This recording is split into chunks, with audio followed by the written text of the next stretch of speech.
cómo recuperar, o cómo recuperó ella toda la cuestión de la cosmovisión, de toda esta idea de ver tanto lo femenino como lo masculino como partes de una unidad, más que lo femenino y lo masculino, al hombre y a la mujer como parte de una unidad y como parte de una serie de cosas. Desde el trabajo que yo estoy haciendo, que no he podido todavía como engarzarlo académicamente, que es el trabajo de la tradición oriental y básicamente el trabajo de la acupuntura, no quiero dejar de decirles que es muy interesante cómo los cuerpos desde la tradición china son, y creo que nos sirve mucho o nos va a servir para entender muchas de las matices que desde la perspectiva de género se pueden hacer, es cómo el cuerpo de cada ser humano está constituido por partes femeninas y partes masculinas. Entonces, por ejemplo, en esta tradición, la parte de adelante es femenina y la parte de atrás es masculina. Pero cada órgano de nuestro cuerpo es, por ejemplo, el hígado es femenino y la vesícula biliar es su acoplado, que es masculino. ¿Por qué les digo todo esto? Porque ahora que oí a Daniel Cassés volvió a señalar que en muchas de las tradiciones o de muchos de los autores hay un concepto de polaridad entre, por ejemplo, noche o oscuro y claro. Lo oscuro es lo femenino y lo claro es lo masculino, entre noche y día, y muchas de estas polaridades, pero que en las cosmovisiones de la tradición no necesariamente significan lo que para nosotros. Entonces él hacía la crítica, y pues a mí me da pena meterme, pero por ejemplo, el hecho de que la oscuridad sea femenina no significa malo, significa el útero, significa un lugar en donde estuvimos o están los seres humanos y están protegidos. Y en ese sentido, por ejemplo, el hígado, el corazón o el estómago, que es una parte femenina, son los órganos internos, lo que está en la oscuridad, lo más protegido, y que tiene un tipo de energía incluso más importante. El sol y la luna, ¿no? En este sentido tampoco el sol es porque brilla, hace calor y la luna está en la oscuridad, sino que hay un sentido cosmogónico en el cual es una unidad. Tanto valor tiene la noche como el día, y en este sentido no se puede entender uno sin el otro. Entonces estas concepciones que partimos de ellas, ¿no? Que tenemos algunos elementos identitarios por ser mexicanos, son muy importantes, creo yo, de recuperar para poder entender también muchas de las tradiciones y muchos de los elementos que dentro de la propia perspectiva de género y sobre todo en el trabajo de las mujeres podemos entender para que, yo creo que, por ejemplo, lo que decía Celia para mí es fundamental. Yo soy feminista, pero trato de no estar peleada todo el día o enojada todo el día porque hay tanta situación conflictiva que nos va a generar una serie de desórdenes en el propio cuerpo, en las propias emociones y en el propio trabajo que nosotras venimos realizando.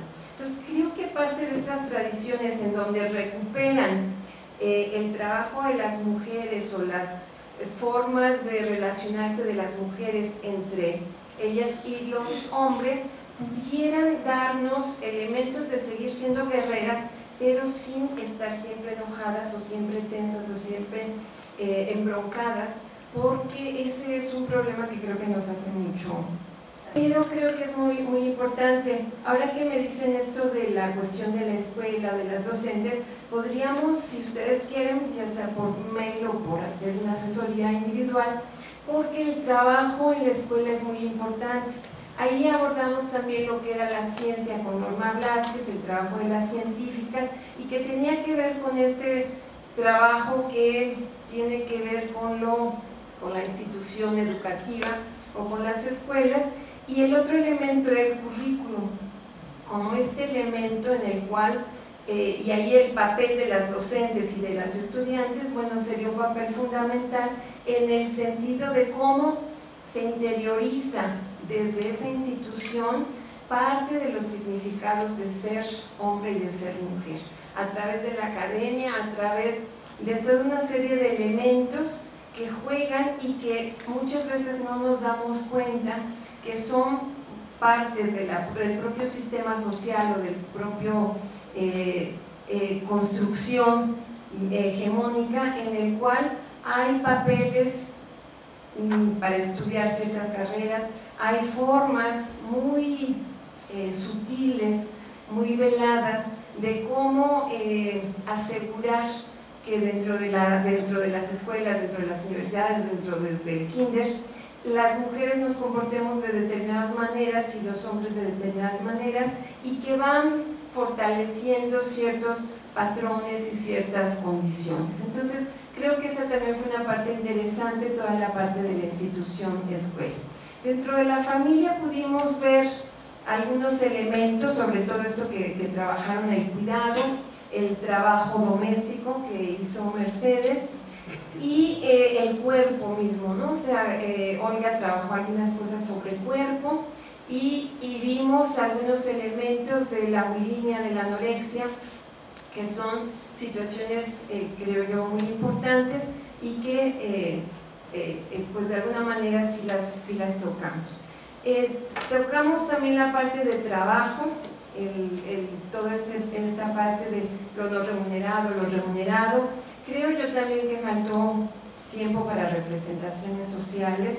Creo que originalmente el sentido eran algunas sesiones más, pero bueno, nos ganó el tiempo.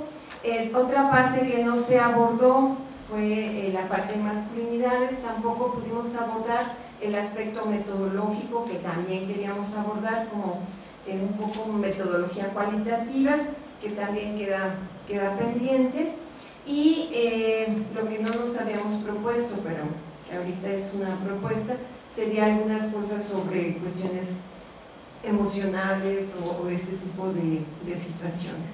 Entonces creo yo que a pesar de que sí tuvimos cosas que no pudimos abordar, tenemos la oportunidad de generar un nuevo taller, que por eso tiene sentido esta sesión de recuperar pues las necesidades o lo que ustedes quieran que abordemos, y pues organizarnos, hacerles una nueva llamada. Hay dos conferencias que están ya programadas, que una es de la doctora Lourdes Arispe, que es una de las también primeras feministas que hubo en México, que está en este centro, y la logramos ya invitar y ya aceptó. Y otra compañera nuestra también, Blanca Solares, que ella trabaja las diosas y que nos dijo, órale, invítenme. Entonces están ellas dos, pero van a formar parte del inicio del nuevo ciclo. Entonces pues ya las invitaremos, y creo que desde mi punto de vista el balance que yo hago del trabajo que realizamos pues es positivo, y nos da pie, sobre todo, que era nuestro interés, a empezar a articularnos a un grupo, y en ese sentido empezar a trabajar con ustedes a partir también de los requerimientos y las necesidades del propio grupo, ¿no? En ese sentido, yo les agradezco mucho su participación. También hay otra conferencia que estaba programada, ya no dio tiempo, que es el único varón que forma parte de nuestro equipo de equidad de género, que es Mario Salinas. Él tiene una gran experiencia en trabajo de violencia en cárceles, es psicoanalista, y también se va a doctorar en el programa de Ciencias Políticas. Él tiene lista su conferencia, será de las primeras, muy interesante, porque está introduciendo la perspectiva de género en el análisis de la violencia. Entonces, pues eso es muy importante, y tiene un trabajo de campo específico en Atlacholoay.